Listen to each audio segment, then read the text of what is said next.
il a penché vers moi son oreille, et je le chanterai toute ma vie.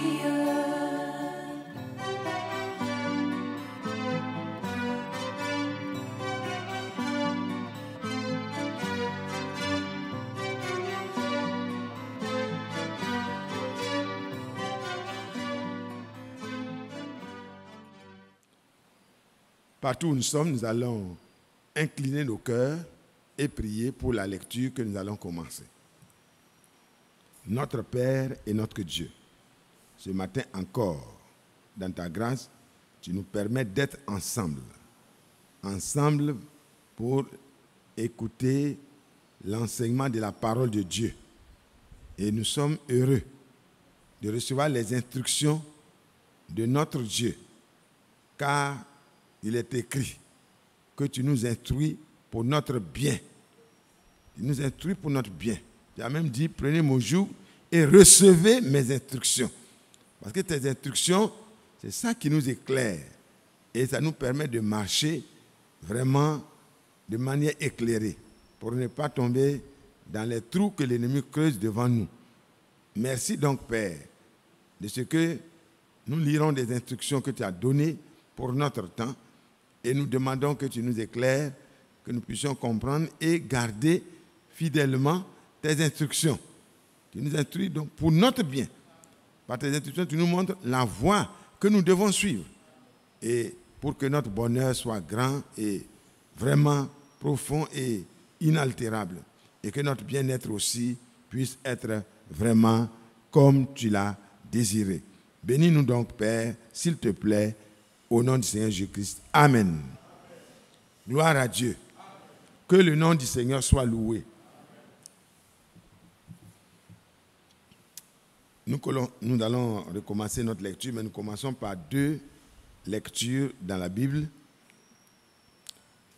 Pour ceux qui n'ont pas été avec nous au début de la lecture de cette lettre circulaire d'avril 2020, voilà la base sur laquelle nous relisons ces lettres-là.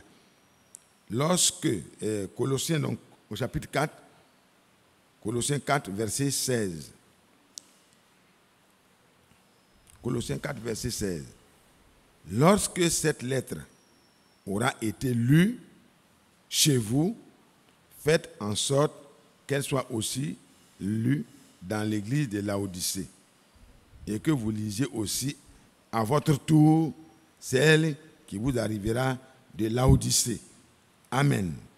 Dans Philippiens, la même chose est demandée.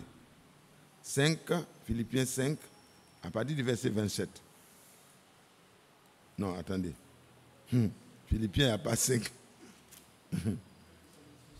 Voilà, 1 Thessaloniciens 5. 1 Thessaloniciens 5, à partir du verset 27.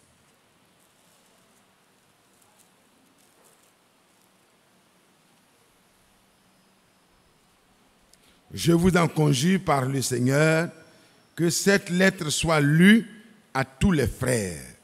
Amen. Que cette lettre soit lue à tous les frères. Que Paul avait écrit sous l'inspiration du Seigneur pour édifier les frères. Et peut-être que tout le monde ne savait pas lire. En tout cas, il a dit que cette lettre-là soit lue à tous les frères. Et sur cette base-là, de temps en temps, quand il est possible, cela est fait dans cette église. Et c'est une bonne chose. Donc, nous lisons la suite de la lettre circulaire.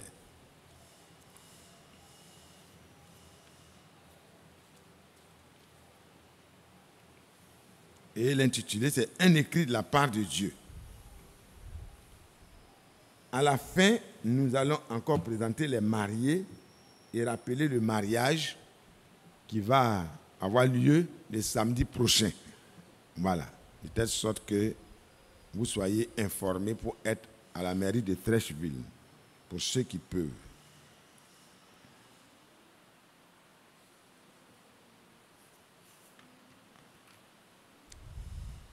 Nous allons prendre donc, par la grâce de Dieu, à partir de la page 5. Nous allons continuer à partir de la page 5 de la lettre circulaire. Et je rappelle à tous ceux qui n'ont pas la lettre circulaire et qui savent lire qu'ils sont en droit de venir s'en procurer. C'est déjà là, c'est à votre disposition.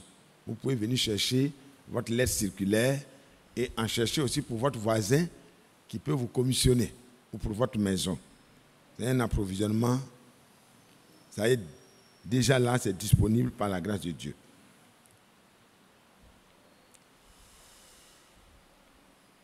Page donc 5. Par le message que William Branham a apporté, les enfants de Dieu ont été ramenés à la foi originale des pères apostoliques. Amen. C'est vrai. Le message nous ramène à la foi de nos pères apostoliques. Parce que par l'enseignement apostolique est donc suscité la foi apostolique. Amen. Si l'enseignement n'est pas l'original, la foi aussi ne sera pas l'original. Dieu le Seigneur a veillé sur sa parole éternellement valable. Dieu a un programme et c'est sa parole. Et il veille sur cela. Disons-le clairement. À quoi cela nous servirait-il si nous savions tout ce que Dieu a fait dans le passé, mais ne savions pas ce qu'il a promis et ce qu'il fait maintenant avant le retour de Jésus-Christ? Nous ne sommes pas des historiens de la parole, mais tout en sachant ce que Dieu a fait dans le passé et ce qu'il fera prochainement, nous devons savoir ce qu'il fait maintenant. C'est ce qu'il fait maintenant qui nous prépare. Faisons donc attention à cela. Dans notre temps aussi, il y a eu un appel divin duquel frère Branham a sans cesse rendu témoignage. Nous redonnons ici une seule de ces citations concernant l'événement du 11 juin 1933 qui eut lieu à Jeffersonville aux USA, aux États-Unis d'Amérique. J'entendis une fois encore, lève les yeux. Et lorsque je regardais, la même colonne de feu qui guida le peuple d'Israël à travers le désert descendit. Des milliers d'yeux l'ont vue. Elle descendit juste là où je me tenais. Et il dit, comme Jean-Baptiste a été envoyé pour précéder la première venue de Christ, ton message couvrira toute la terre et précédera la seconde venue de Christ. Amen. Ton message couvrira la terre. Amen. Que Dieu soit loué. Et vous allez voir que le Seigneur va permettre que nous soit résumé la teneur de ce message. Nous continuons la lecture. Ton message couvrira toute la terre et précédera la seconde venue de Christ. Même quand Dieu reprend son prophète, il a les moyens pour que le message qui a été transmis au prophète puisse effectivement couvrir toute la terre. Donc suivez bien, mes bien-aimés frères. Vous savez qu'il est écrit dans le psaume 33, le verset 9, 8 et 9, il dit, et la chose arrive. Il ordonne, et ce qu'il ordonne existe. Vous voyez comment c'est merveilleux. Donc Dieu, il a parlé à son prophète que le message non seulement sera donné à cet homme qui la révèle, mais que ce message-là, Dieu va se charger de la faire couvrir toute la terre. Il a dit et il exécute. Amen. Il est vraiment fort, ce Dieu-là. C'est exactement ce qui s'est passé dans le monde entier et ce qui est devenu une réalité après que Frère Branham fut reçu dans la gloire. Amen. Déjà, le 12 juin 1958, Frère Branham me dit à Dallas. En 1933, le frère Frank n'était pas avec le frère Branham. Mais, vous voyez, en 1958, ils étaient là ensemble. Et frère Branham me dit à Dallas, Texas, frère Frank, tu retourneras en Allemagne avec ce message. Vous savez, Luc a dit, c'est pour que tu aies la certitude des enseignements que tu as reçus. C'est important pour nous aussi. Parce que ce que nous recevons, ça ne doit pas venir des fables habilement conçues, ni des visions des gens qui sont enflés de leur propre pensée, ni des songes qui peuvent venir de nos rêves. Mais c'est des choses confirmées. Que Dieu soit loué. C'est important pour vous et moi de savoir que ce que nous sommes en train de croire et ce à quoi nous nous en tenons aujourd'hui là, ce n'est pas des choses qui ont été conçues par Frère Frank ou par Frère Branham. C'est des choses que Dieu a conçues et qu'il a mis à exécution. Et nous avons le devoir, en tant que des fils de Dieu, de respecter scrupuleusement le programme et la volonté de notre Père consigné dans son document d'alliance. Que son nom soit loué. C'est exactement ce qui s'est passé dans le monde entier. Et ce qui est devenu une réalité après que frère Branham du moins fut repris dans la gloire. Amen.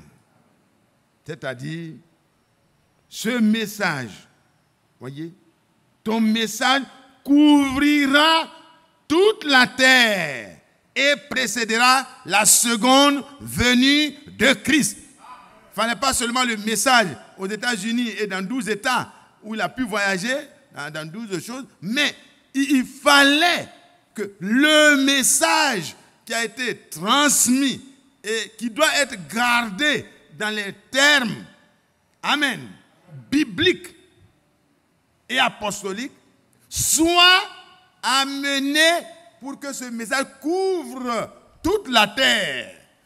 Pour que les enfants de Dieu qui sont sur toute la terre reçoivent la bonne semence de la vérité de la parole. Parce que c'est en recevant la parole de la vérité, l'évangile du salut, c'est là que Dieu opère dans nos cœurs réellement, oui, le changement radical. Ça produit donc la repentance, ça produit le baptême au nom de Jésus-Christ, ça produit la présence de Dieu venant à l'intérieur de nous pour confirmer notre foi. Que donc Dieu soit loué, il fallait que cela s'accomplisse exactement. Tu retourneras en Allemagne avec ce message, pas avec autre chose. Et si Dieu dit ça, il a le pouvoir d'aider son serviteur à garder ce message. Pas autre chose. Même jusqu'à sa vieillesse, il garde ce message. Si des pensées s'élèvent dans nos cœurs, de penser donc que, à cause de la vieillesse, le frère il ne sait plus garder le cap sur le message, c'est des pensées erronées. Et ça vient du diable qui a jeté le doute dans le jardin d'Éden et qui a produit le chaos. Frères, prenez garde à vous-même, prenons garde à nous-mêmes, parce que Dieu veut que nous soyons prêts et que nous ne soyons pas distraits par quoi que ce soit. Cela est arrivé. Amen. Vous savez, dans le psaume 33, il dit, et la chose arrive. Moi, je suis content quand je regarde et dis, mais Dieu, il est fort. Il part en 33. Et puis, dans les années 2020, nous voyons ça de nos yeux. Réellement en train de s'accomplir. Depuis 66, où ça a commencé. Voyez, à être répandu après que le dernier message ait été prêché et enregistré, après la mort du prophète, après l'enterrement du prophète, pendant que tous étaient découragés, Dieu n'était pas découragé. Il avait repris simplement son serviteur. Ce n'était pas parce qu'un accident pouvait l'emporter. Ce n'est pas possible. Non. Frère, quand même. Quelqu'un qui mourant a prié pour la personne qui était derrière, Dieu l'a ramené à la vie. Quelqu'un qui, accidenté, brisé de toutes parts, a été rétabli complètement. Dans ses ossements, tout a été rétabli. Pourquoi Dieu ne pouvait pas lui redonner la vie pour qu'il se lève, pour faire son troisième poule comme d'autres le pensent? Non. Le troisième poule appartient à Dieu. Et Dieu le fera toutes choses, tous les programmes qu'il a décidés là, il va les réaliser. Donc soyons tranquilles et avançons avec la lumière que Dieu nous a donnée. Cela est arrivé. Quand je lis ça, ça me réjouit. Dieu a dit, hein, cela est arrivé. Dieu a fait les deux. Amen. Il a donné l'ordre d'apporter le message et il a aussi pris soin pour le faire parvenir aux extrémités de la terre. Le frère a reçu l'ordre de retourner à Jeffersonville. Les choses devaient lui être révélées pour que nous puissions entrer vraiment en possession des choses que la théologie ne pouvait pas découvrir et comprendre. Et gloire soit rendue à Dieu. Dieu qui a fait la première des choses, c'est-à-dire apporter le message, est le même qui a veillé que le message soit apporté pour couvrir toute la terre. Est-ce que vous avez compris? C'est beau et c'est merveilleux que Dieu lui-même prenne soin de ce qu'il parle pour le réaliser. Il a donné donc l'ordre d'apporter le message et il a aussi pris soin pour le faire parvenir aux extrémités de la terre. Des choses surnaturelles se sont produites dans la vie et dans le ministère de William Branham. Non seulement le 11 juin 1933, alors qu'il procédait à son premier service de baptême, mais aussi pendant ses réunions. Amen. Et je pense que c'était Osborne qui disait dans son témoignage, il dit, mais Dieu a veillé à ce que nous ne soyons pas manquants d'informations à ce sujet. Il a permis aussi que la confirmation soit telle que nous ne soyons pas vraiment... que cela ne passe pas au-dessus de nos têtes. Parce que même ici en Afrique, on a entendu que Dieu est descendu aux États-Unis. Bon.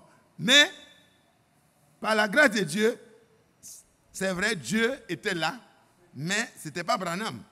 C'était Dieu par son esprit. Que Dieu soit loué. Donc Dieu veille toujours pour que ce qu'il nous donne là soit certifié. Depuis le premier baptême et aussi les grands miracles qui se sont accomplis. L'apôtre Paul pouvait rendre témoignage que la lumière lui est apparue lors de son appel. Dans Actes des Apôtres au chapitre 9. Comme il était en chemin et qu'il approchait de Damas, tout à coup, une lumière venant du ciel resplendit autour de lui. Il tomba par terre et il entendit une voix qui lui disait, « Saul, Saul, pourquoi me persécutes-tu » Il répondit, « Qui es-tu, Seigneur » Et le Seigneur dit, « Je suis Jésus que tu persécutes. » Paul en rendit témoignage devant le roi Agrippa et devant les autorités du peuple, les hautes autorités du peuple. C'est dans ce but que je me rendis à Damas avec l'autorisation et la permission des principaux sacrificateurs.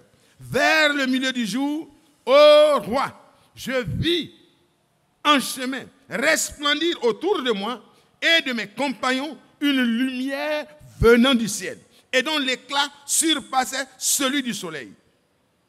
Nous tombâmes tous par terre et j'entendis une voix qui me disait en langue hébraïque, « Saul, Saul, pourquoi me persécutes-tu » Il te serait dur de regember contre les aiguillons. Je répondis, « Qui es-tu, Seigneur » Et le Seigneur dit, « Je suis Jésus que tu persécutes.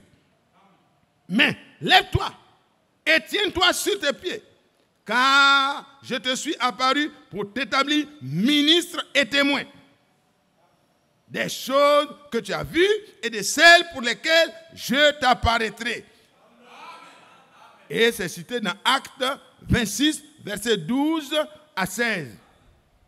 Que Dieu soit loué. Déjà lors de l'appel de Moïse, dans l'Ancien Testament, la présence surnaturelle de Dieu se manifesta dans un buisson ardent. Amen. Oh, que Dieu soit loué. Vous savez que dans le buisson ardent, les gens pourraient dire, oh Moïse, ton affaire de buisson ardent, là, qui était là-bas avec toi? Les moqueurs, il y en a toujours. Hein? Les contradicteurs, il y en a toujours. Il dit, mais qui était avec toi? Oh, mais que Dieu nous aide.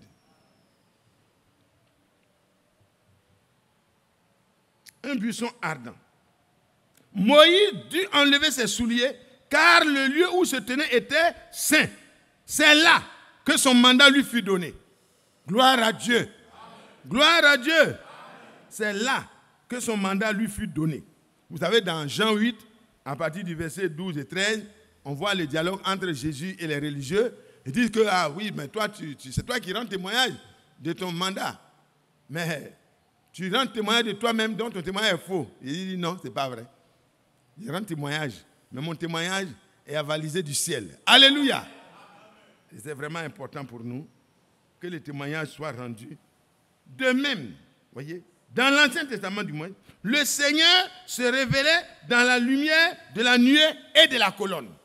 C'est pourquoi il a paru à Moïse de cette manière. Dans Exode 13, nous lisons, l'Éternel allait au-devant d'eux.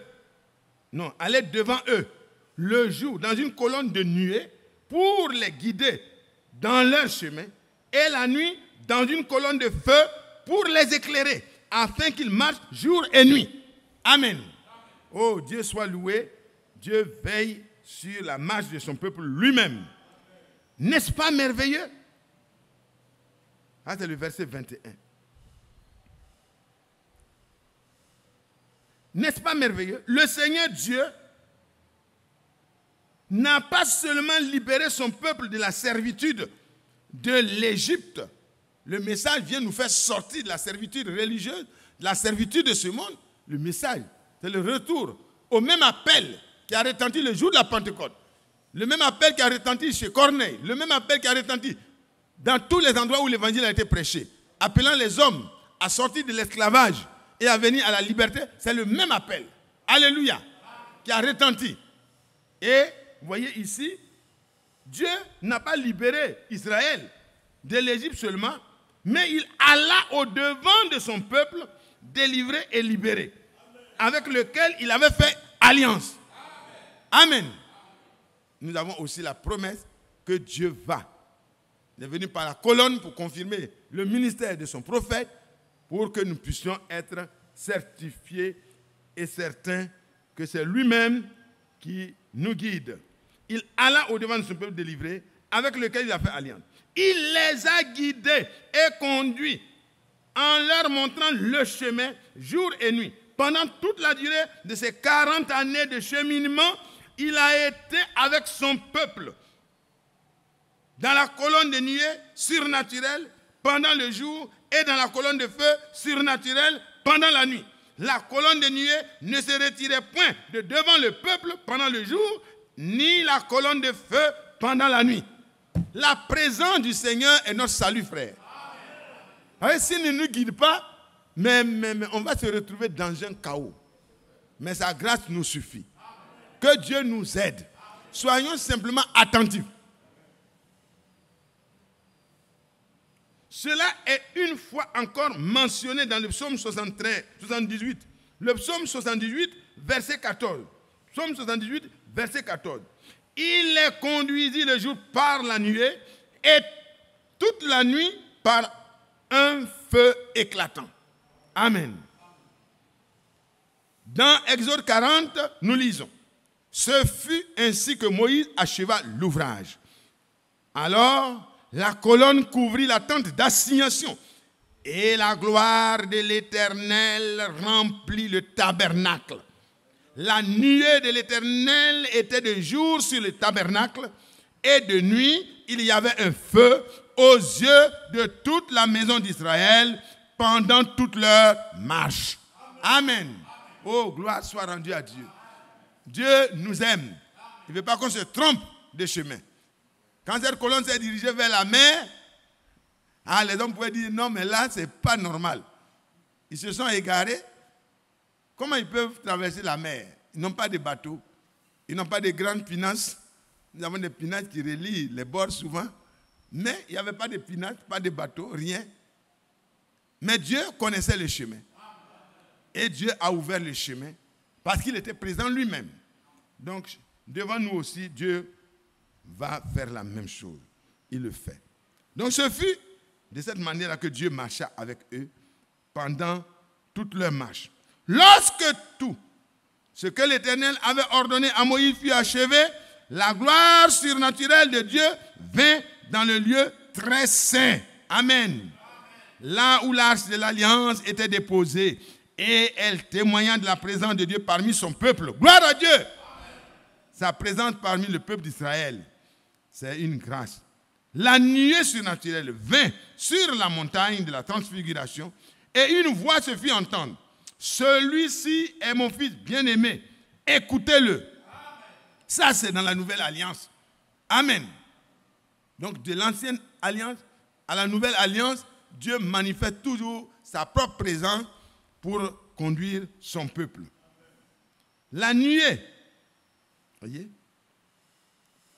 dans Ésaïe 4, verset, ce que nous avons lu, c'est dans Marc 9, verset 7. Marc 9, verset 7, pour ceux qui notent.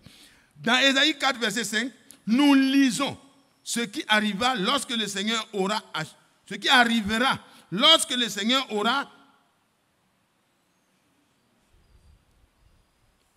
achevé son œuvre sur le mont Sion. Alors, la nuée surnaturelle descendra de nouveau et la présence de Dieu apparaîtra visiblement. L'Éternel établira, voilà, c'est la citation maintenant, établira sur toute l'étendue de la montagne de Sion et sur ses lieux d'assemblée une nuée fumante pendant le jour et un feu de flamme éclatante pendant la nuit. Car tout ce qui est glorieux sera mis à couvert. Il est toujours le même, hier, aujourd'hui et éternellement. Ça, c'est dans Hébreux 13, verset 8. Le rapport d'un témoin oculaire. Le frère parle maintenant. Je dis, en tant que témoin oculaire et auriculaire, c'est-à-dire quelqu'un qui a vu ce dont il parle et qui a entendu. Amen. Il dit, je dis cela avec respect devant le Seigneur. Ce n'est pas pour se faire voir, mais il dit des choses qui sont réelles parce qu'il a entendu et il a vu. Comme vous le savez tous, j'ai eu le privilège d'assister à plusieurs réunions de frères Branham. Souvent, il pouvait dire pendant la prière pour les malades. À présent, la lumière surnaturelle, la colonne de feu est sur telle ou telle personne. Des détails concernant les personnes pour lesquelles il priait lui étaient révélés. Et il put dire plus de 1000 fois durant toutes les années de son ministère, ainsi dit le Seigneur. Amen. Le 20 janvier 1950, alors que Frère Branham prêchait dans le grand colisée de la ville de Houston, au Texas, il y avait 8000 personnes rassemblées. Pendant qu'il parlait, les photographes de presse James Ayers et Ted Kipperman firent quelques photos de lui. Quand ils eurent développé les négatifs, ils se rendirent compte qu'une seule photo avait réussi, précisément celle avec Frère Branham et la colonne de feu surnaturelle sur sa tête. Dieu voulait marquer quelque chose de spécial. Il a rendu négatif toutes les autres photos et une seule photo a pu être lavée correctement. Alléluia. Oh, que Dieu soit loué. Le témoignage de Dieu lui-même. Dr. George J. Lassie, le responsable du service des documents douteux du FBI à Washington, D.C., a analysé la photo et il a établi son rapport du 29 janvier 1950 que la lumière était sur le prédicateur, Sinon, l'objectif ne l'aurait pas capté. Dieu en a donné lui-même la confirmation plusieurs fois. Confirmation scientifique, confirmation divine. Que Dieu soit loué. Tout cela pour que vous sachiez que le message est du sérieux pour notre préparation. C'est important, frère.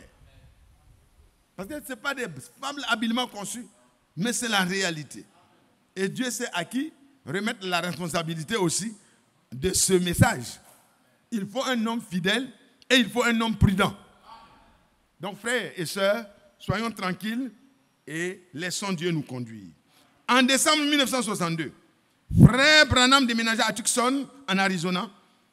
Et comme cela lui avait été ordonné par le Seigneur en mars 1962, je reprends.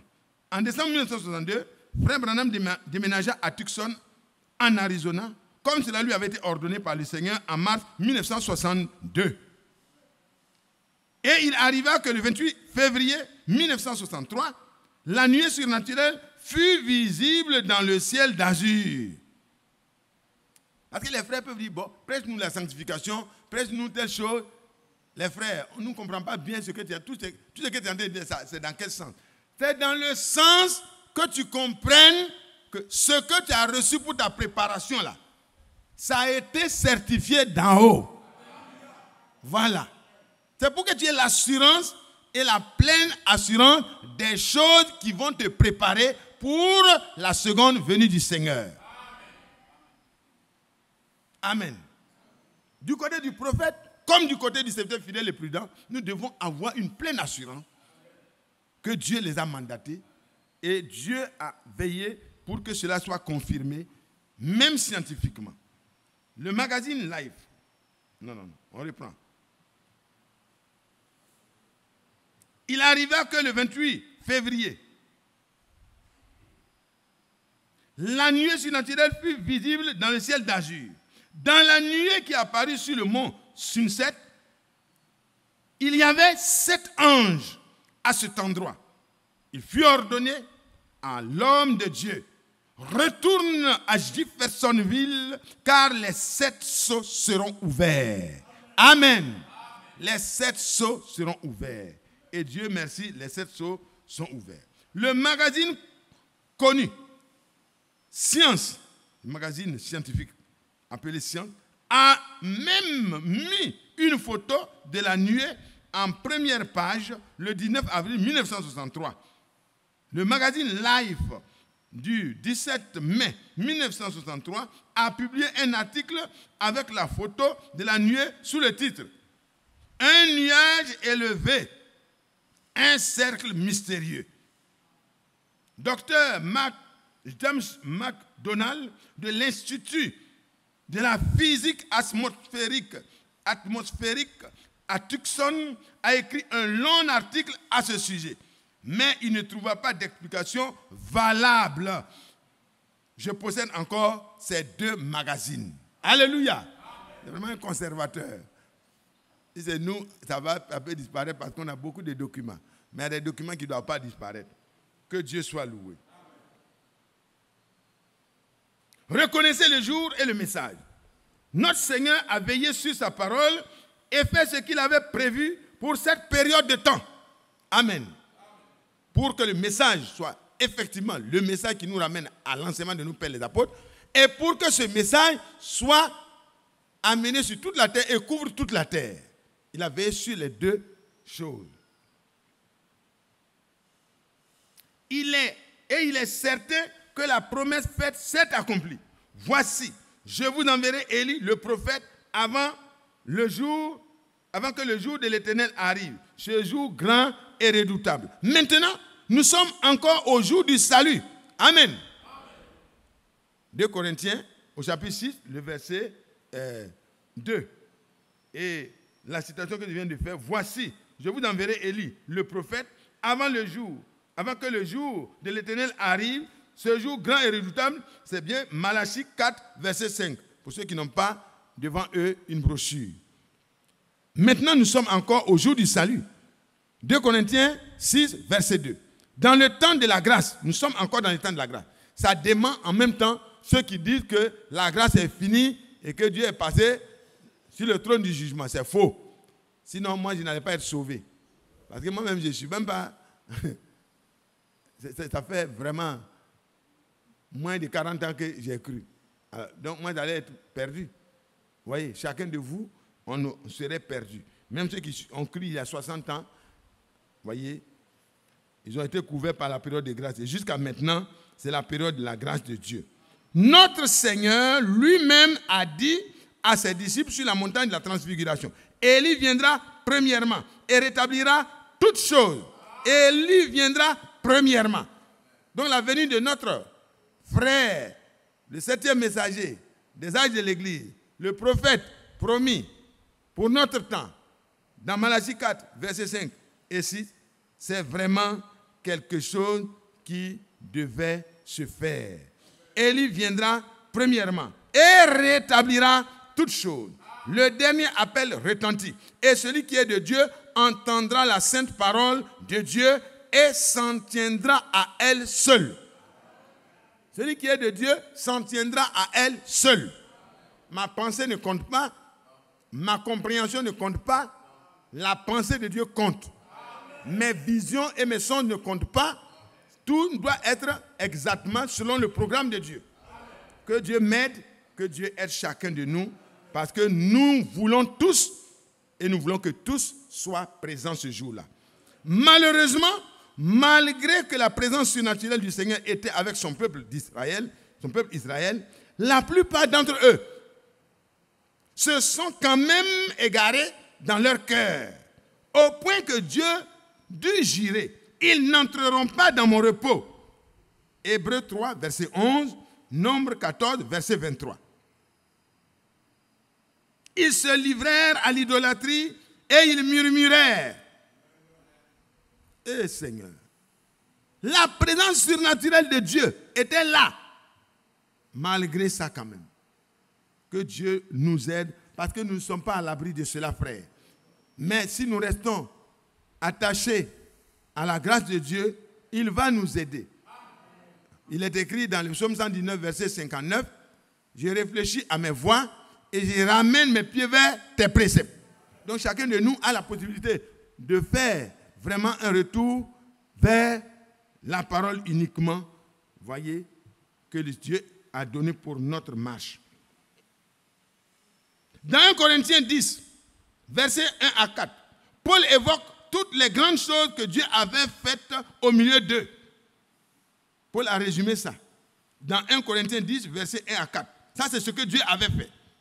Dans les versets 5 à 10, il est relaté ce que les Israélites ont fait de mal et comment Dieu les a punis pour cela. Alors, s'ensuit l'avertissement. Ces choses leur sont arrivées pour servir d'exemple et elles ont été écrites pour notre instruction à nous qui sommes parvenus à la fin des siècles. Parce que Dieu nous donne ces instructions-là pour notre bien, pour qu'on ne se fasse pas mal en faisant comme les Israélites ont fait. Il ne faut pas te faire mal, frère. Ne te fais pas mal, sœur. Reste tranquille et marche simplement et le Seigneur va te soutenir jusqu'au bout. Malgré nos faiblesses, le Seigneur est capable de nous faire entrer dans chaque promesse parce qu'il a commencé et il va achever. Amen. De même dans notre temps, cela ne sert à rien de se référer à ce que Dieu a fait par le ministère de William Branham si en même temps, on fait un culte à sa propre personne, à sa personne. Parce qu'il y a des gens qui rendent un culte au frère Branham. Branham est devenu Jésus-Christ pour eux. Branham est Dieu. Branham est ceci, ceci. C'est moi même sur la tombe, ils font des pèlerinages là-bas. Il paraît qu'il y a un avion même qui attend la résurrection du prophète. Ça a été acheté de son vivant. Et ça, il est encore sur le tarmac, neuf. Il est en train de s'abîmer. Je ne sais pas comment ça va se réparer. Mais ils attendent. Le prophète va ressusciter. Il va prendre ça pour accomplir la dernière partie de son ministère. Ce qui n'est pas promis, Dieu n'est pas tenu de réaliser cela. C'est ce que Dieu a promis là, qu'il réalise. Les rêves des hommes ne se réaliseront jamais. Amen. Restez avec ce que Dieu a promis. De même, dans notre temps, cela ne sert à rien de se référer à ce que Dieu a fait par le ministère de William Branham, si en même temps, on fait un culte à sa personne, en déclarant que sa voix est la voix de Dieu. Et si on répand des hérésies, c'est des déviations doctrinales, des choses graves. Il est hallucinant de voir comment de fausses doctrines sont répandues sous le couvert du prophète et du message. Même jusqu'à l'affirmation que le prophète aurait révélé des choses qui ne se trouvent pas dans la Bible. Comme par exemple les 7 tonnerres. Comment le prophète peut révéler quelque chose qui n'est même pas écrit? C'est des faussetés qui sont venues, mais ça part d'un petit point. On s'éloigne au fur et à mesure, un peu, et on s'en va jusqu'à des déclarations de ce genre. Mais que Dieu garde chacun de nous à rester humblement caché avec Christ en Dieu. Amen. Une autre doctrine non biblique prétend que, premièrement, la résurrection des morts aurait lieu et ensuite le prophète accomplirait son ministère spécial appelé le 3e poule. Pendant 30 à 40 jours, dans une tente, et seulement après cela aurait lieu l'enlèvement. Donc ceux-là, ils attendent la résurrection du prophète. Ceux-là qui croient cela ont acheté même un avion pour lui, parce qu'il aura un travail à faire, et etc. Et il va ressusciter, et il va avoir un ministère spécial. Et après ça, vous voyez, 30 à 40 jours durant, et seulement après cela, nous serons enlevés. Ça, c'est hors de notre programme. Nous attendons la venue du Seigneur et nous sommes en train de vivre l'évangile éternel, l'évangile réel qui a commencé, voyez, à être publié depuis ce temps-là, qui est en train de couvrir toute la terre. L'ensemencement a été fait et la récolte sera faite aussi. Que Dieu soit loué.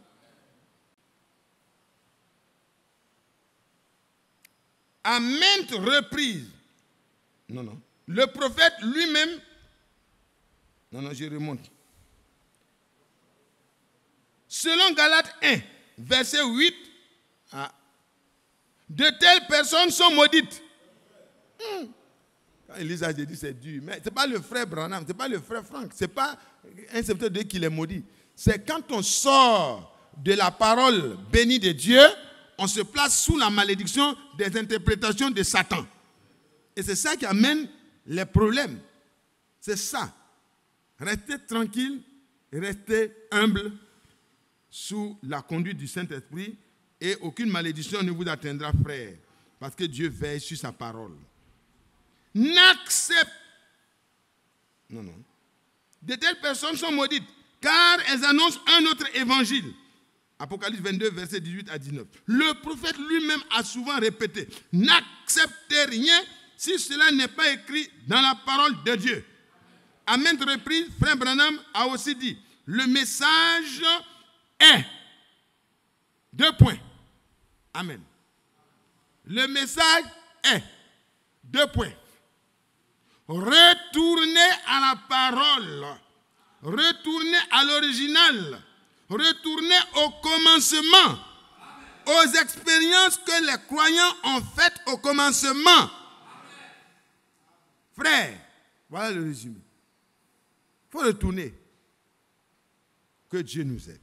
Tous les mystères qui étaient cachés dans la parole de Dieu ont été révélés. Nous le croyons. Rien, absolument rien, ne peut être ajouté à la parole. Apocalypse 22. Aucun mensonge n'a son origine dans la vérité. 1 Jean 2, verset 21. Et celui qui est de la vérité, écoute et croit uniquement la parole de Dieu. Que Dieu m'aide, que Dieu aide chacun de nous. Moi, je crois que nous sommes de la vérité. Et Dieu va nous aider chacun individuellement. Sa grâce va nous permettre cela. Amen. Il est certain que Dieu, le Dieu saint, ne peut pas sceller une fausse doctrine ni une vie de péché. Le scellement ne concerne pas seulement la sanctification de la vie, mais concerne aussi la doctrine. Donc les déviations ne sont pas de Dieu et Dieu ne scellera pas ce qui ne vient pas de lui. Maintenant, si tu dis que tu es dans la sainte doctrine, mais tu vis dans le péché, tu es aussi exclu. Parce que les deux doivent aller ensemble. Quand tu écoutes la vérité te rend libre. Amen. C'est dans Jean 8, versets 31, 32, 33. Vous pouvez lire ça. Amen. Vous connaîtrez la vérité et la vérité vous rend libre du péché. Vous ne pouvez plus être esclave du péché en étant esclave de la vérité. Que Dieu soit loué. Que Dieu soit loué. Sanctifie-les par ta vérité. Ta parole est la vérité. Jean 17, 17. L'apôtre Jean écrit à ceux qui ont reconnu la vérité, à cause de la vérité qui demeure en nous et qui sera avec nous pour l'éternité. Amen. Ça, c'est 2 Jean 2. Amen. Tous les faux docteurs sont des menteurs et resteront dehors. Il n'entrera chez elles rien de souillé, ni personne qui se livre à l'abomination et au mensonge. Il n'entrera que ceux qui sont écrits dans le livre de vie de l'agneau. Quand on lit des choses comme ça, ne cherchez pas à voir chez votre voisin, ni chez votre voisine, commencez à regarder à l'intérieur de vous. Parce que les hommes aiment ça. Ah, est-ce que ça ne concerne pas tel frère, ça ne concerne pas telle soeur? Non, ça te concerne. Parce que toi, tu dois te regarder dans le miroir de la parole pour voir si ce qui est dit là ne t'interpelle pas toi-même. Et si chacun le fait de cette manière, alors on va être vraiment des personnes qui se laissent préparer et qui se laissent avertir pour ne pas tomber dans l'autre côté qui n'est pas bon. Amen. Tous les faux docteurs sont des menteurs et resteront dehors. Il n'entrera chez elles rien de souillé, ni personne qui se livre à l'abomination et au mensonge. Il n'entrera que ceux qui sont écrits dans le livre de vie de l'agneau.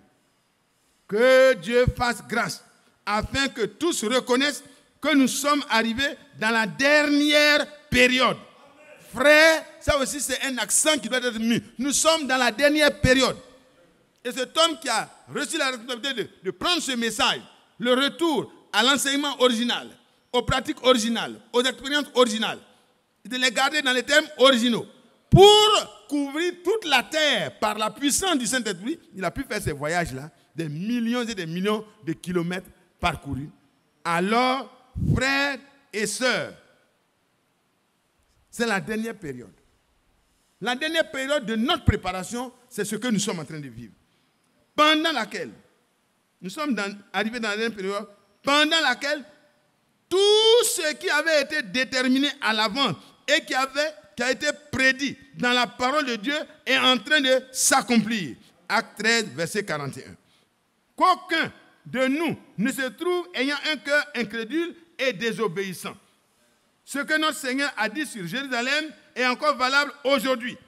Si toi, au moins, au jour, si toi aussi, au moins en ce jour qui t'est donné, tu connaissais les choses qui appartiennent à ta paix.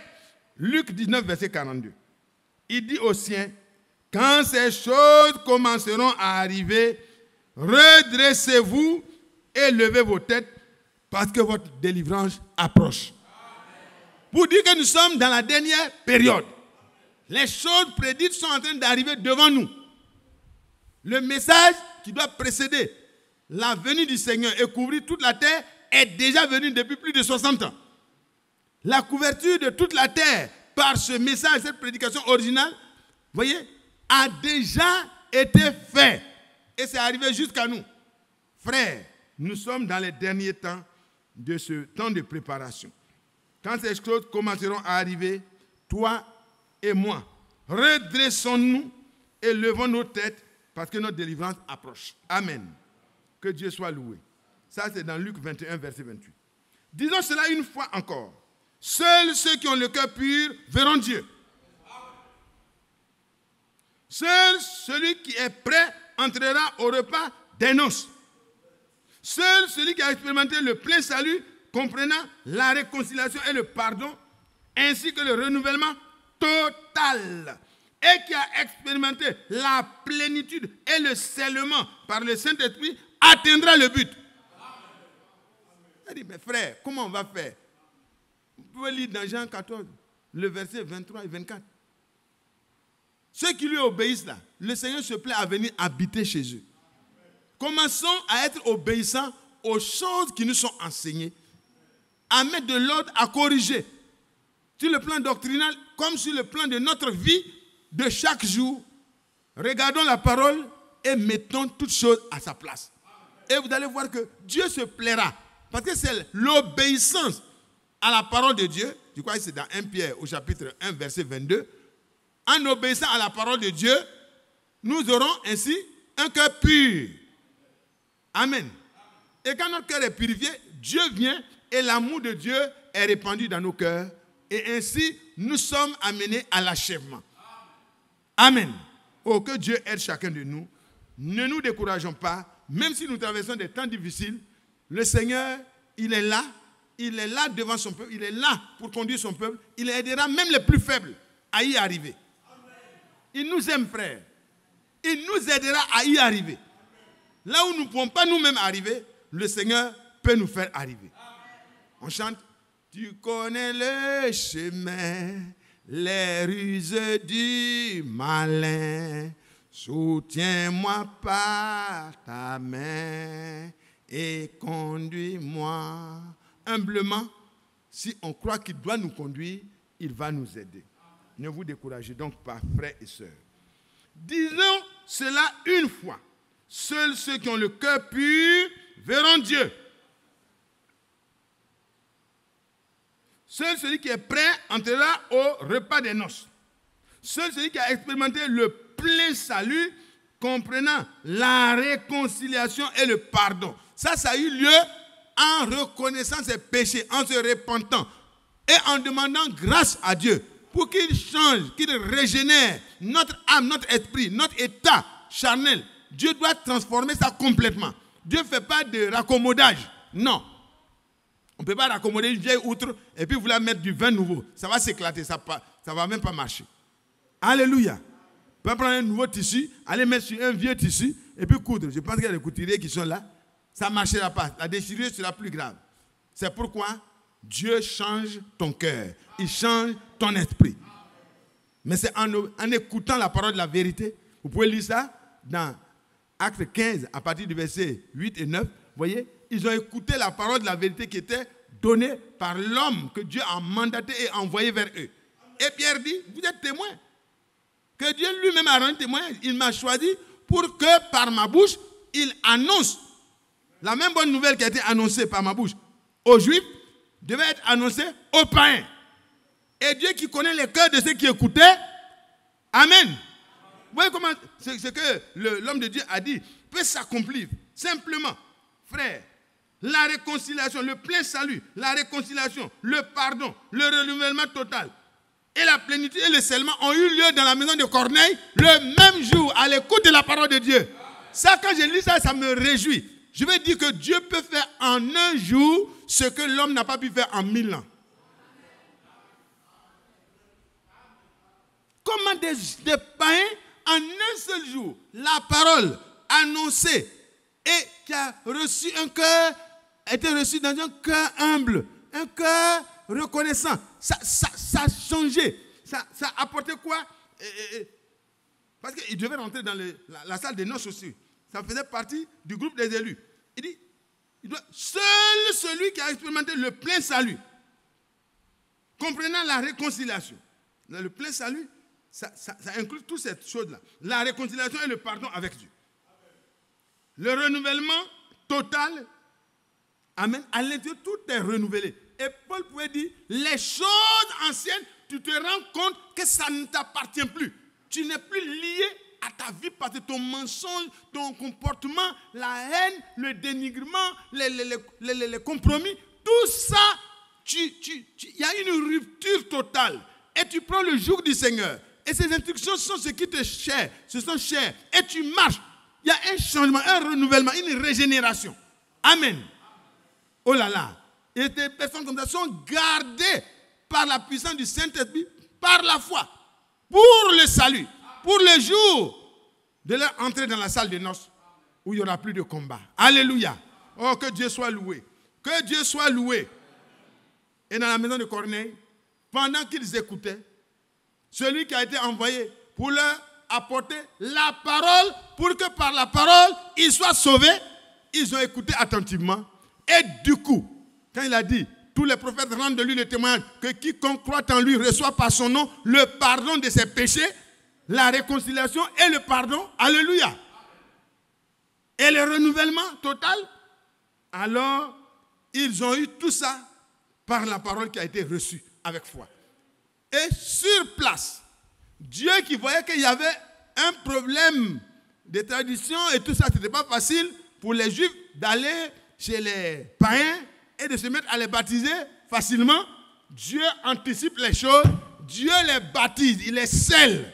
Il dit, ceux-là ont reçu la vérité. Ils ont accepté la parole de la vérité. Pierre, je te donne ainsi ma caution pour les baptiser. Amen. Et le Saint-Esprit descend, leurs cœurs sont changés, tout est vraiment renouvelé, ils sont scellés, ils sont prêts parce qu'ils ont accepté la saine doctrine, ils ont accepté de se défaire de leur vie de péché. Alléluia. Les conditions sont réunies, Dieu rentre en scène en même temps. Il peut le faire pour toi et moi, frère.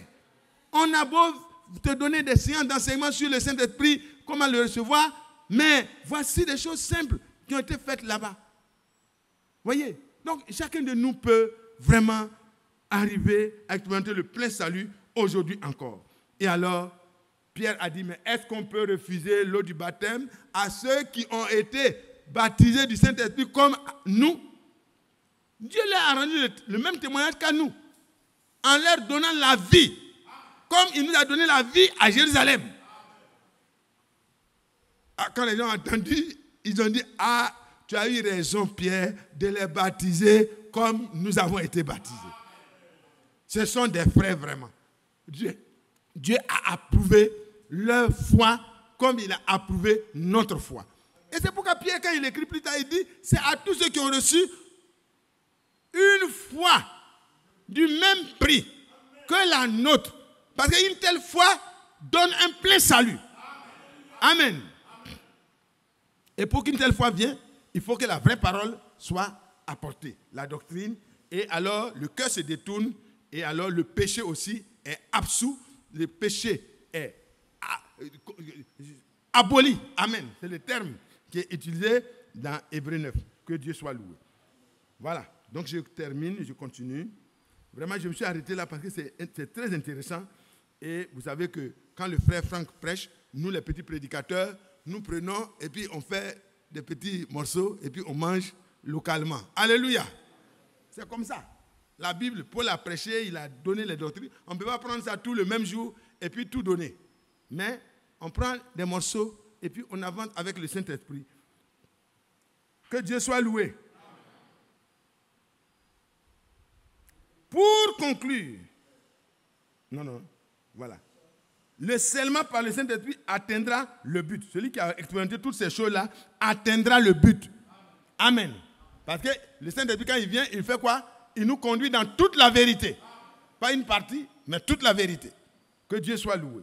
Pour conclure cet exposé, qu'il soit dit, qu'il soit redit clairement à tous, une fois de plus, ce que le Seigneur a souligné dans Matthieu 17, verset 11.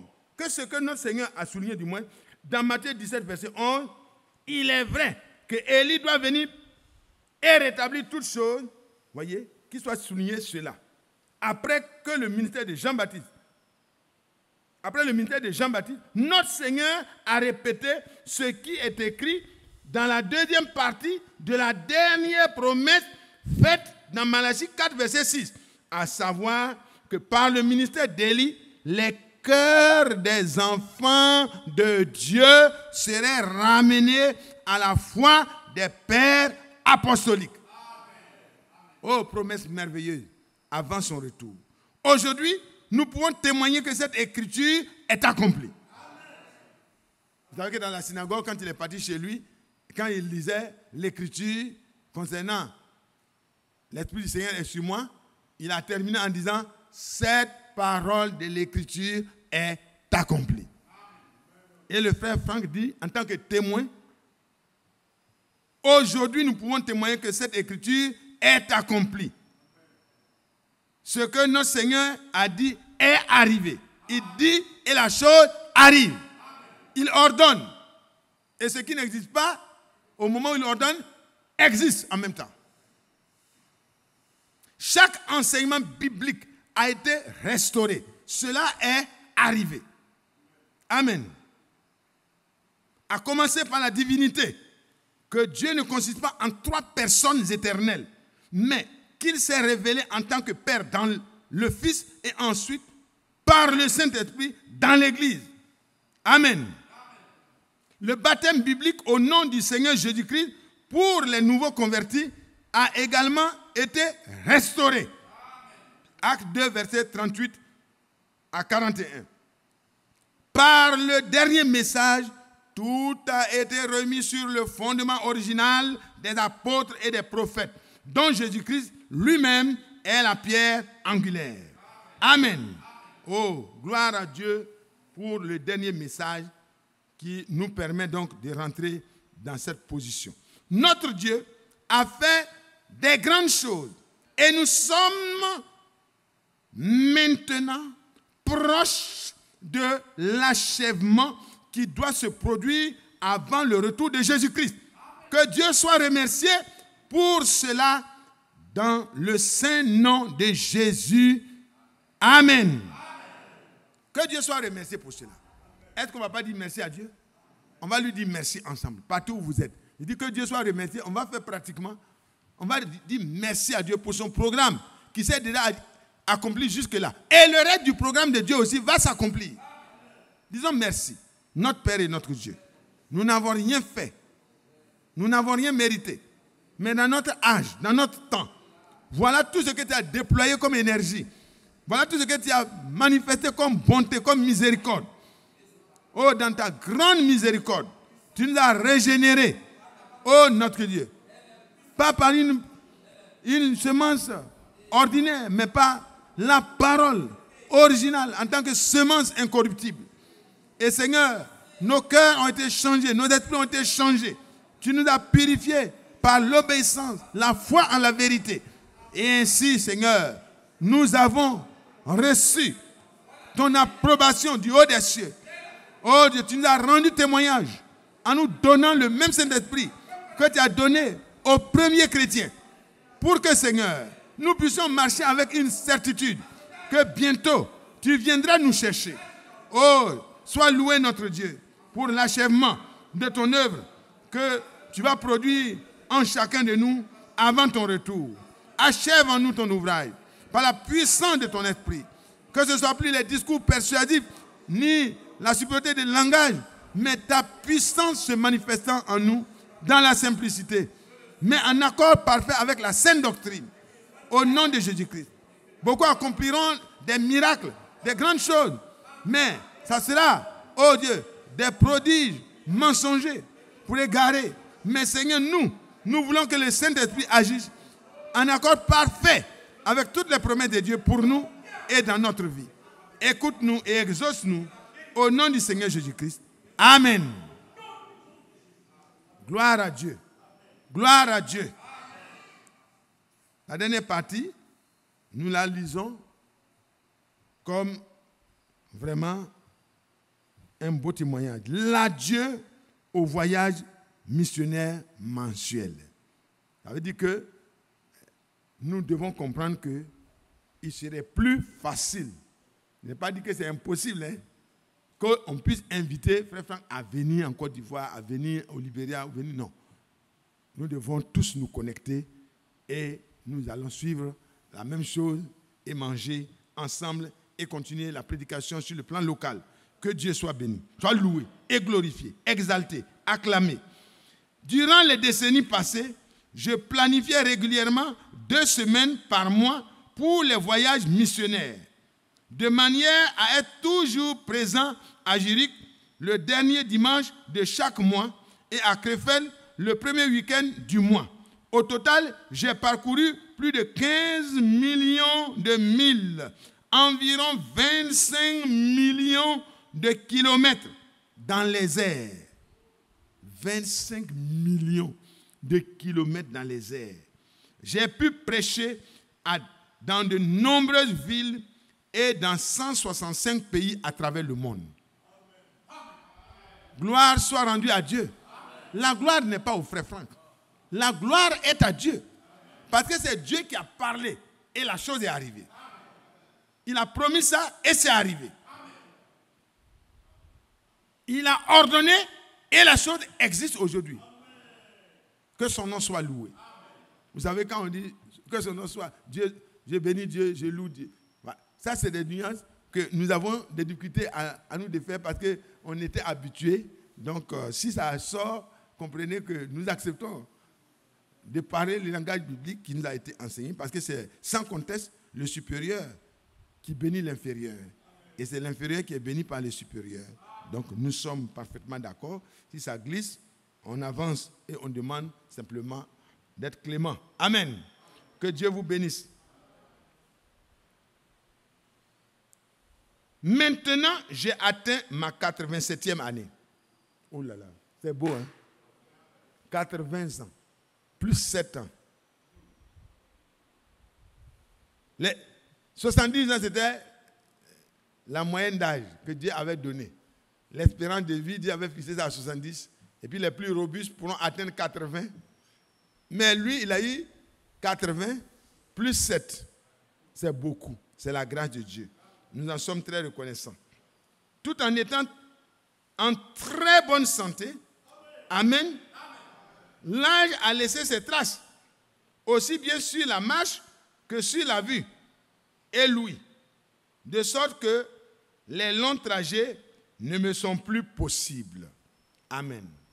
Effectivement, parfois, quand il arrive dans les aéroports, on le prend avec un fauteuil jusqu'à ce qu'il arrive. Mais quand il se relève, il s'assoit pour monter à la chaise, on l'aide à... Parfois, on est à côté de lui pour l'aider à monter. Mais quand il arrive ici, là, on dirait que c'est un jeune homme. Alléluia. Parce que la parole de Dieu, là, elle renouvelle les forces de ceux qui s'appuient sur Dieu. Que le nom de notre Seigneur soit loué. Cependant, grâce aux retransmissions en ligne, tous les croyants de tous les pays peuvent écouter les prédications dans différentes langues et assister à nos réunions. De cette façon, le soutien spirituel est rendu possible de manière globale, comme le confirment avec gratitude de nombreux croyants dans le monde entier. Nous sommes bénis, nous sommes loués, nous sommes vraiment fortifiés en écoutant et en recevant les lettres circulaires écrites à partir de là où il est. Je peux dire, Seigneur, maintenant, laisse ton serviteur partir en paix, car le dernier message a été proclamé dans le monde entier. Mes yeux ont vu l'accomplissement de la promesse pour notre temps. Alléluia. Il ne faut pas faire des interprétations pour dire qu'il doit mourir comme Simeon. Hein. Non, c'est une manière de parler.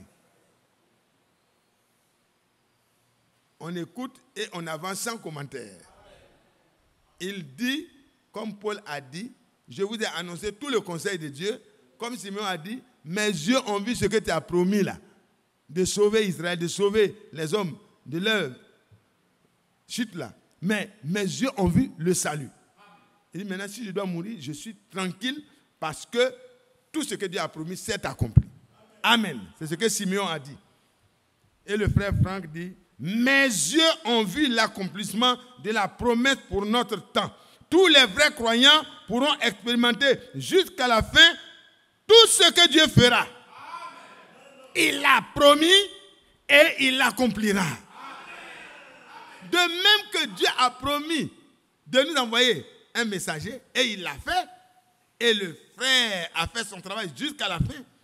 Il a envoyé le serviteur fidèle et prudent et il a fait son travail et l'évangile a été proclamé dans le monde entier. De même, nous qui sommes bénéficiaires de ce message, Dieu accomplira tout ce qu'il nous a promis dans notre vie personnelle. Ayons confiance, c'est l'homme de Dieu qui, sous la conduite du Saint-Esprit, nous dit tous les vrais croyants pourront expérimenter jusqu'à la fin tout ce que Dieu fera. Il l'a promis et il l'accomplira. Quand je lis ça, je suis tenté d'aller dans 1 Thessaloniciens, le chapitre 5. Alléluia. À partir du verset 23, que le Dieu de paix vous sanctifie lui-même tout entier. Par la parole de la vérité, tout le plan de Dieu va être accompli. Alors, il nous sanctifie par quoi? Par la parole de la vérité. Amen. Il nous sanctifie lui-même tout entier. Et que tout votre être, l'esprit, l'âme et le corps, la parole ne s'élimine pas à l'esprit et à l'âme. Elle s'en va jusqu'à sanctifier notre corps. Et le frère Franck, le frère Branham, tous nous ont prêché vraiment tout ce qui concerne tout cela. Et le frère Branham s'est attardé avec des détails sur la manière même dont on doit s'habiller, sur la manière dont on doit rester naturel. Le frère a parlé de tout ça. Parce que la sanctification, on m'a dit, je suis sanctifié dans mon cœur et puis je marche avec des habits débraillés. Ce n'est pas normal. Ce n'est pas encore normal. Il faut aller jusqu'à ce que l'être tout entier soit apporté à la véritable sanctification. Quand ton esprit est changé, quand ton âme a été transformée, les aspirations, les pensées, les sentiments que tu as en toi sont complètement différentes. Amen. Et pour ton habillement, et pour ton accoutrement, et pour ta conduite dans ton foyer, et pour tous les domaines, même dans ton lieu professionnel, on voit que tu te conduis différemment des autres. Mais c'est ce qui est dans le cœur qui transparaît. Parce que c'est de l'abondance du cœur que la bouche parle. Et c'est dans ce qui se décide dans le cœur que l'homme manifeste dans les actes. Et c'est pour cela que le Seigneur dit qu'il nous sanctifie tout entier, votre esprit, votre âme et votre corps soient conservés irréprochables lors de l'avènement de notre Seigneur Jésus-Christ. Et la signature que le frère Franck a dite ici, voyez, c'est la même chose. Celui qui vous a appelé est fidèle et c'est lui qui le fera. C'est le Seigneur qui accomplira ce qu'il vous a promis. Et le frère dit ici, il l'a promis et il l'accomplira. Ce n'est pas la même chose. Il l'a promis et il l'accomplira. Frère, nous ne sommes pas dans le message comme dans une religion pour avoir aussi notre endroit et puis bon, c'est là-bas où je fais mon culte. Nous, on s'appelle le message. Non, ce n'est pas comme ça. Si tu comprends la chose comme ça, viens ici. Si tu as des problèmes, dans notre église, on est gentil. Si tu as des problèmes, on va t'aider. Hein? Les frères, ils sont gentils. Donc, il amène ses parents ici, il vient les entendre. Ils n'ont rien compris. Lui-même n'a rien compris. Comment il peut faire comprendre aux autres? Non, si c'est comme ça que tu as compris, détourne-toi de ça. Il faut venir au Seigneur Jésus. Il va faire un travail de transformation. Par la parole de Dieu, ton esprit, ton âme vont être changés, renouvelés. Une régénération va se faire par la puissance de la parole de Dieu qui va entrer et secouer. Alléluia, ton intérieur. Et tu vas avoir honte de ta vie. Mais c'est pas possible. La parole de Dieu me met à nu. Je me rends compte que je n'ai jamais été chrétien. Gloire à Dieu. Mais tu peux l'être maintenant. Parce que si tu n'as pas réalisé ce que tu es, tu ne peux pas recevoir ce que Dieu a préparé pour toi. Oh là là, que Dieu soit loué. Donc il n'y a pas de retard. Nous sommes encore à l'heure où Dieu peut nous sauver. Il peut nous secourir. Il peut nous transformer. Il peut nous ramener sur la droite ligne de sa volonté. Laissons-nous aider par Dieu. Laissons-nous aider par Dieu. Et ce que le frère Branham, ce que le frère Franck a dit ici, vraiment, tous les vrais croyants, moi je crois que tous les frères sont des vrais croyants. Je ne peux pas dire que l'autre n'est pas un vrai croyant, l'autre n'est pas... Non, je ne suis pas appelé à juger la foi d'un frère. Mais chaque frère doit s'examiner selon 1 Corinthiens 13, verset 5, pour voir s'il est vraiment dans la même foi que les apôtres. Parce que la parole de Dieu est la base de notre foi. Que Dieu soit loué. Surtout, il a dit que c'est lui-même qui le fera. Surtout pour tous ceux qui se sont ajoutés au nombre des croyants partout dans le monde entier au cours de ces dernières années. Je voudrais revenir brièvement sur mon cheminement spirituel. Donc, même ceux qui se sont ajoutés, vous et moi, qui nous sommes ajoutés dans le monde entier, nous sommes les derniers. Hein? Amen. Ah, en tout cas, beaucoup ont cru depuis 40 ans, 50 ans, mais moi je suis vraiment parmi les derniers qui viennent de connaître la réalité, la vérité. Mais Dieu nous a inclus. Il dit surtout, il a promis, il l'accomplira, surtout pour tous ceux qui se sont ajoutés au nombre des croyants partout dans le monde au cours de ces dernières années. Je voudrais revenir brièvement sur mon cheminement. Le frère dit, il va revenir sur son cheminement pour que tous ceux qui viennent de croire et qui ont cru dans le monde entier puissent avoir le témoignage résumé de qui il est, de quel appel il a reçu. Amen. Pour que nous ayons la certitude des choses que nous avons reçues. Donc, nous lisons ça. C'est le témoignage du frère Franck, résumé. Je prêchais dans l'église pentecôtiste libre depuis 1952. Lorsque j'ai rencontré pour la première fois frère Branham à la réception de l'hôtel le 15 juin 1955, le prophète m'a dit, tu es un prédicateur de l'évangile. Puis il a montré du doigt à gauche et il a dit, ta femme se tient là, à l'entrée. Alléluia.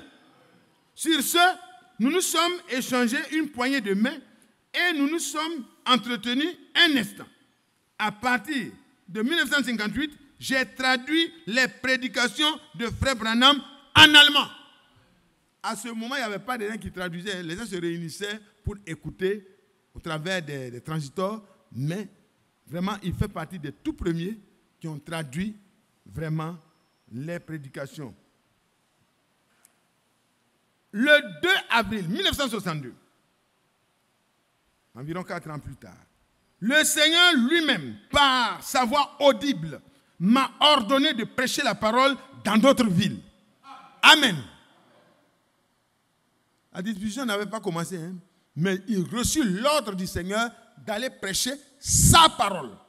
Pas d'aller prêcher la parole, d'aller prêcher vraiment la parole du Seigneur. Parce que quand on dit la parole, le Seigneur m'ordonne de prêcher la parole, c'est la parole du Seigneur. Celui qui est envoyé par Dieu prêche la parole de Dieu.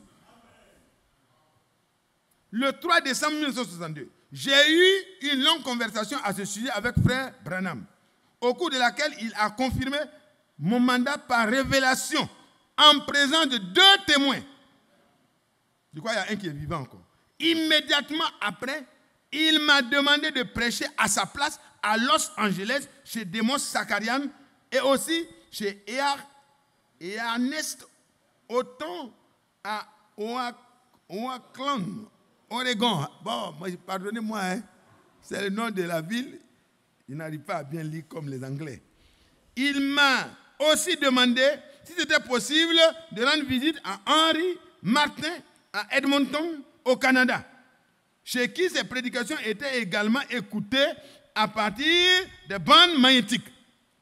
Vous voyez que déjà, il y a une collaboration de ministère qui a commencé depuis ce temps où nous n'étions même pas encore dans la connaissance de Jésus-Christ. Donc allons doucement. Amen.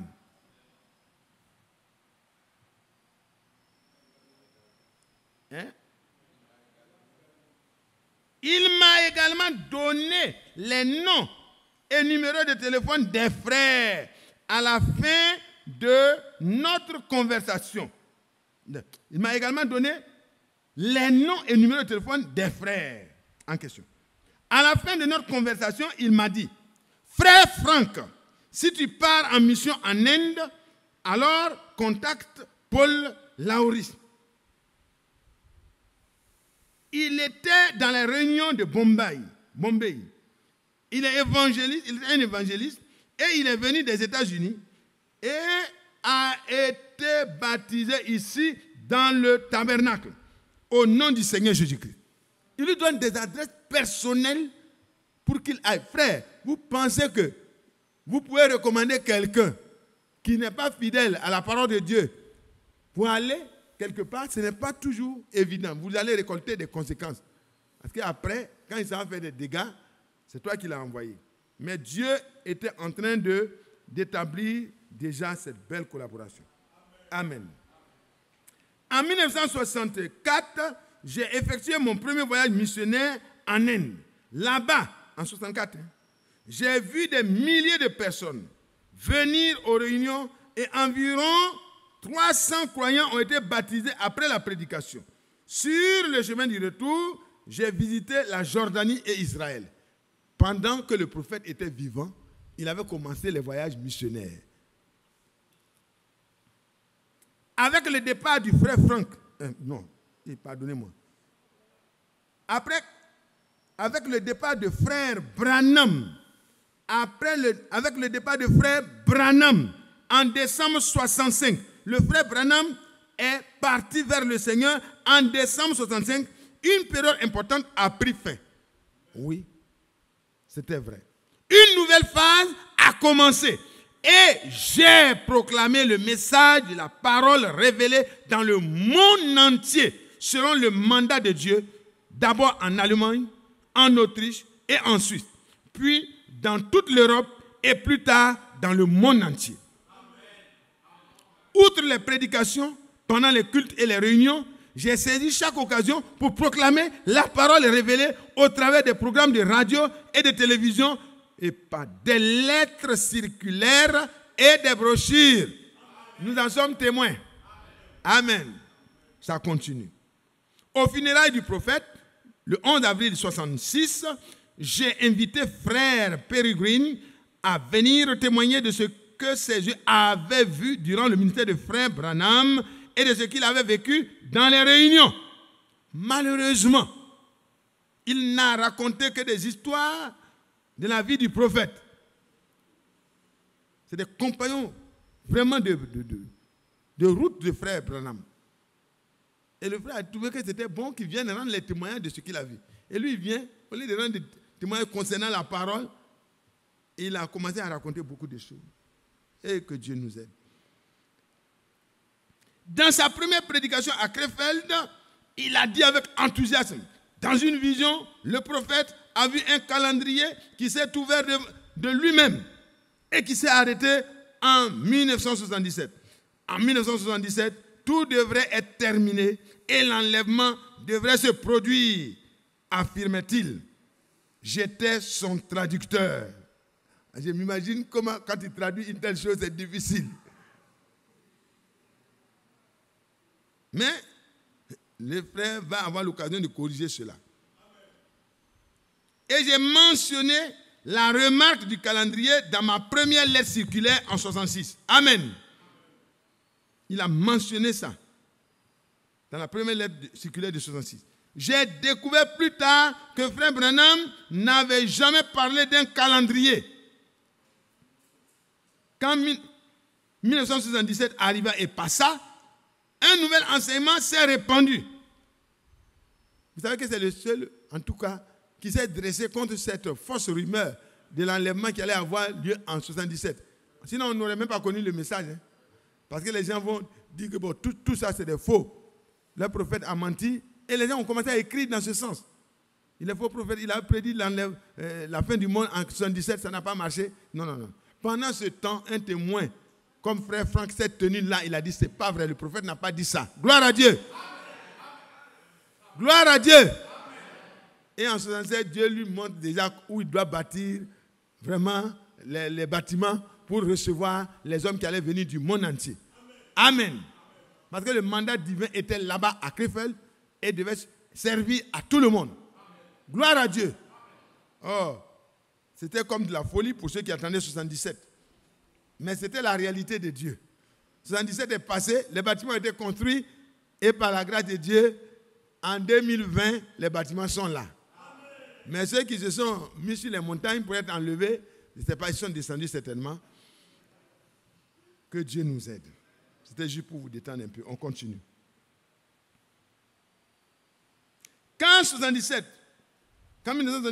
arriva et passa, un nouvel enseignement s'est répandu disant que la résurrection aurait lieu lors du grand tremblement de terre sur la côte ouest des États-Unis.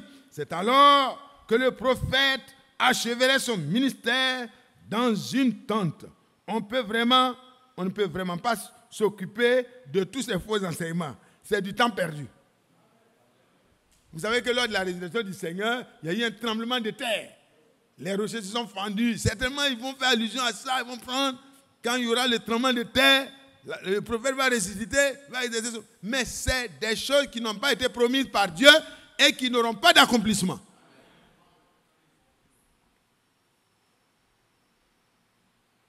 Gloire à Dieu. Sans entrer dans les détails de tous les sujets qui ont été présentés par les prédicateurs du moins des États-Unis, il est utile de dire toutefois qu'aucun d'eux ne pouvait témoigner d'un appel. Ils étaient des témoins peut-être de ce qu'ils ont cru avoir entendu, mais ils n'avaient pas d'appel. C'est différent. Témoin et ministre. Paul a été témoin et ministre. Et le frère Franck peut le dire. Aucun n'a prêché la parole. Tous ont raconté leurs histoires arrangées à leur façon. Et leurs intérêts reposaient uniquement sur les citations. Le prophète a dit, je dis ceci pour la gloire de Dieu. Je n'ai jamais abandonné une seule fois la parole, ni accepté une interprétation. Je n'ai jamais abandonné une seule fois la parole, ni accepté une interprétation. C'est pour cela que Dieu le voyait comme un serviteur fidèle et prudent. David a eu ses difficultés, mais Dieu avait déjà vu dans ce cœur de David un homme selon son cœur. Si tu vas maintenant trouver des problèmes à David, tu auras des problèmes à Dieu. Cela a rendu les frères hostiles envers moi. Parce qu'ils ont placé les citations du prophète au-dessus de la parole et n'ont pas laissé l'ultime autorité aux Écritures. Le prophète a dit, ça ne doit pas être ainsi. Puis, en 79, l'ennemi réussit à semer le doute par rapport au mandat qui était là-bas. On a entendu même ici en Afrique des gens qui disaient, quand il recevait son mandat là, qui était là-bas? Quand Dieu lui parlait dans sa chambre là, qui était là-bas? Parce qu'il voulait se proclamer quelque chose. Malheureusement, ça n'a pas été bon pour ces personnes-là. Donc, que tous fassent attention, parce que Dieu, il confirme toujours ce qu'il a dit. Voilà. L'ennemi a réussi à semer le doute par rapport au mandat, afin de me décrédibiliser et de détruire la communauté. Je me tenais derrière le pupitre quand tout à coup, peu avant la fin de la prédication, une femme a crié haut et fort.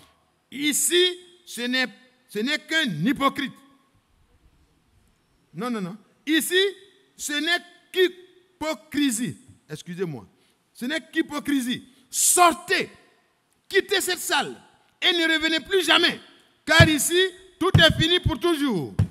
Voilà des gens qui ont été inspirés, des femmes. Malheureusement, les femmes jouent beaucoup de rôle dans la déviation des serviteurs de Dieu. Ils ont des songes, elles ont des visions, elles ont des quoi. Oui, je t'ai vu, tu es au-dessus de tous les autres, etc.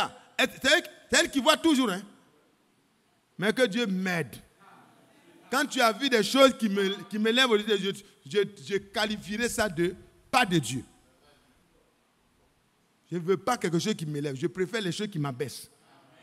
Parce que je veux être abaissé à mes yeux pour que Dieu m'élève. Quand il va venir pour m'enlever là, je serai élevé. Non, c'est bon. Ça suffit. Que Dieu nous aide, frères. Restons humbles. Dieu va nous aider. Sa grâce nous suffit. Personne n'a le droit de se faire avoir par ces choses-là. Parce que Dieu a sauvé son serviteur fidèle et prudent. Il sauvera aussi tous les autres frères qui se laisseront aider. Sortez, quittez cette salle et ne revenez plus jamais. Car ici, tout est fini pour toujours. Est-ce que tout est fini? Regardez, ça crée des émotions. Oh, les sœurs, beaucoup ont ramassé les bagages. On dit tout est fini, de quitter. C'est qu'ici, il n'y a que hypocrisie. Ils ont commencé à fuir. Des visions, des faux songes, des fausses visions qui enflent. Que Dieu nous aide. Tous ceux qui ont cru ce que la voix de la femme a dit ne sont plus jamais entrés dans cette salle. Tous ceux qui croient ce que la voix du Seigneur a dit le 2 avril 1962 et ce que Frère Branham a confirmé le 3 décembre 1962 en présence de 2 témoins viennent du monde entier et remplissent la salle qui a été vidé. Alléluia. Frère, nous ne pourrons jamais prêcher un homme. Nous ne sommes pas des idolâtres. Mais nous respectons le mandat divin. Et c'est un devoir de le faire.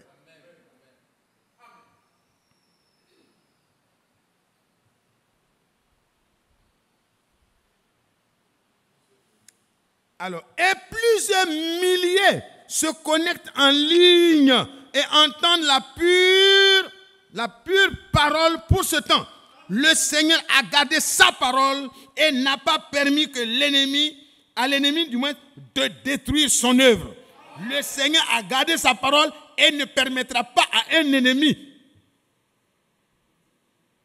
oui, à l'ennemi du moins, de détruire son œuvre. Dieu ne permettra jamais, jamais, de troubler ou de détruire son œuvre. Jamais. Oh, le Seigneur est bon. Je suis content de servir un tel Dieu. La seconde partie de l'ordre divin du 11 juin 1933, à savoir que le message sera apporté partout dans le monde entier, s'accomplit sous nos yeux. Il y a d'abord le message et après, il y a sa couverture du monde entier. Deux choses. La deuxième partie, donc, est accomplie sous nos yeux. Matthieu 24, verset 14. Dans Matthieu 24, verset 14, notre Seigneur lui-même a dit, cette bonne nouvelle du royaume sera prêchée dans le monde entier pour servir de témoignage à toutes les nations, alors viendra la fin. Amen. Donc la fin peut venir maintenant à tout moment. Frères et sœurs, cette bonne nouvelle du royaume qui a été confiée aux prophètes pour qu'ils ramènent tous les croyants à la foi de nos pères, à l'enseignement de nos pères, les apôtres, et que toutes les fausses doctrines prennent fin. Cette bonne nouvelle qui amène la vie des croyants à être une vie réglée, une vie sainte, une vie sanctifiée. Alléluia. Parce que la sainte parole, le saint enseignement produit la sainteté dans les rachetés. Les deux choses vont ensemble. Oh, frères et sœurs, cette chose est réellement accomplie. Ce que Dieu a dit là, ça s'est accompli. Cette bonne nouvelle du royaume sera prêchée dans le monde entier pour servir de témoignage à toutes les nations. Alors viendra la fin. Il dit, cela aussi est accompli. Frère Branham a reçu l'ordre en mars 62 d'emmagasiner la nourriture, comme il a rapporté le 1er avril.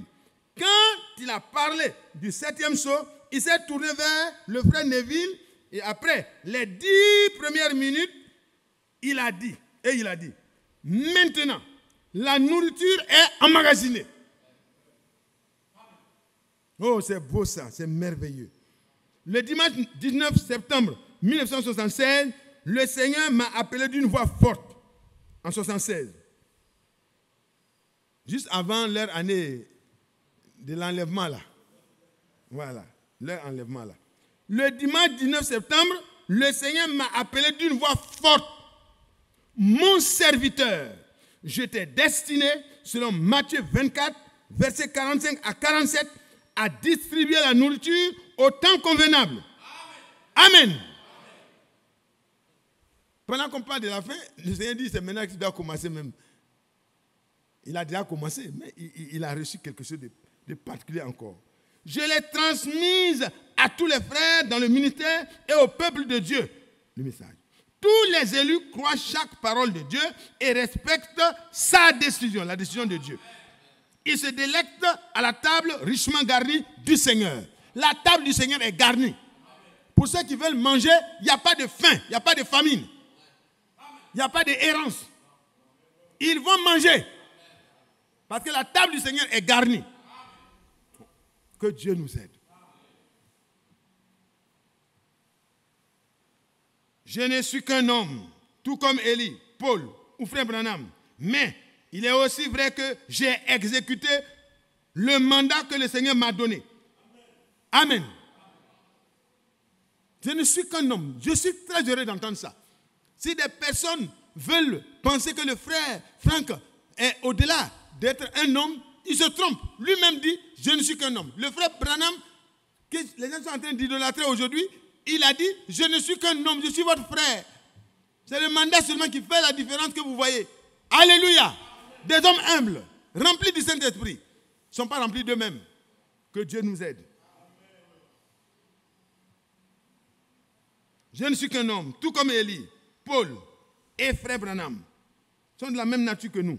Mais il est aussi vrai que j'ai exécuté le mandat que le Seigneur m'a donné. Je n'ai pas besoin de répéter les directives et expériences surnaturelles que le Seigneur fidèle m'a données au fil des années. Vous savez, à Paul, il a dit, je t'ai établi ministre et témoin des choses que tu as vues et que tu as entendues et pour lesquelles encore je vais t'apparaître, je vais te parler encore. Frère, c'est important.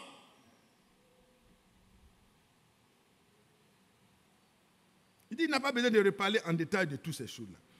J'en ai déjà fait le récit dans diverses lettres circulaires. Chaque expérience surnaturelle est vraie. Dieu est mon témoin. Comme Paul et Frère Branham, je peux pour chacune d'elles indiquer l'heure et le lieu où cela s'est produit. Par la grâce de Dieu, comme Paul, je peux témoigner d'avoir été appelé pour annoncer l'évangile de Dieu, évangile qui avait été promis auparavant de la part de Dieu par ses prophètes dans les Saintes Écritures. Romains chapitre 1, versets 1 et 2. Et d'avoir exécuté l'ordre de Dieu, selon Philippiens 1, 6. Le Seigneur accomplira lui-même son œuvre. Je suis persuadé que celui qui a commencé en vous cette bonne œuvre la rendra parfaite pour le jour de Jésus-Christ. Frère, l'homme de Dieu, dans son âge où il est, 87e année, il se tient sur ses deux pieds encore. Et il te dit à toi et moi qu'il est persuadé par celui qui l'a mandaté, qui lui a parlé à plusieurs reprises, de par voix audible et de plusieurs manières. Il a dit, à un moment, prends 2 Timothée au chapitre 4. Amen. Et lis ça. Prêche la parole. Ne prêche rien d'autre. Alléluia. Des directives claires, continuellement ont été données pour que nous ne puissions pas douter du mandat divin. De même que l'ennemi a semé le doute dans les jardins d'Éden pour amener le chaos, le même esprit cherche à semer le doute dans votre esprit pour vous amener dans le chaos. Mes frères et sœurs, Dieu gardera ses élus. Il gardera ses élus de la séduction. Que tout homme soit reconnu pour menteur. Et Dieu seul est vrai. Et ceux qu'il mandate, ils ne viennent pas avec leur propre parole, ils apporteront la parole de Dieu. Frère, que Dieu nous aide. Le temps est fini. C'est ici la parole que l'Éternel adresse à Zorobabel.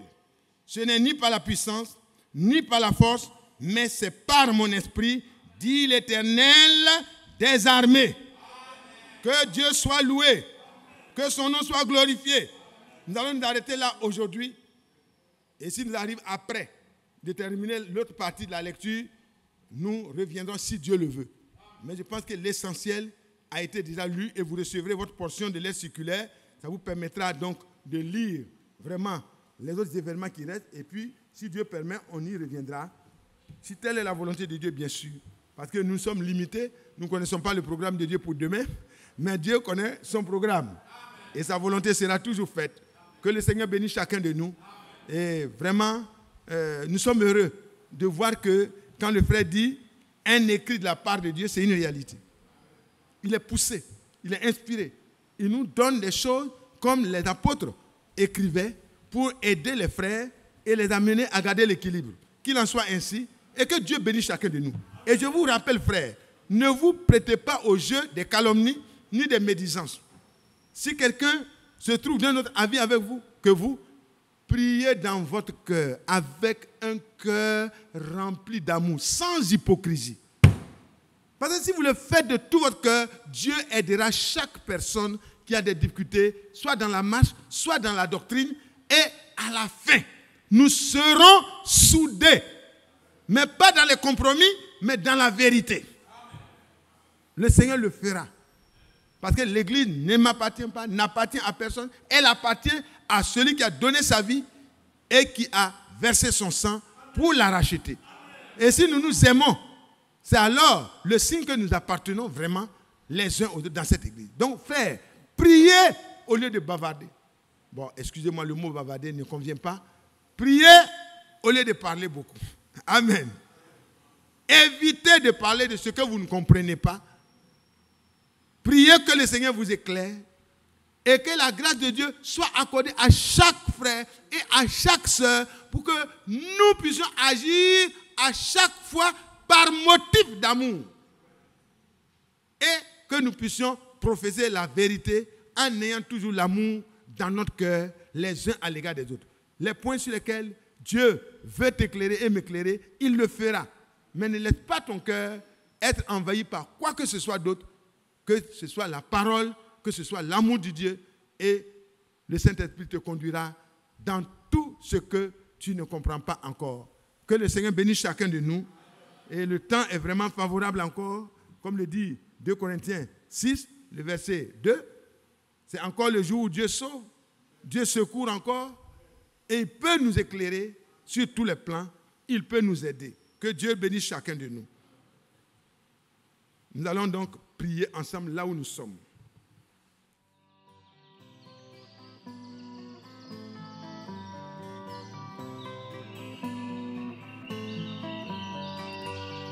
J'aime l'Éternel,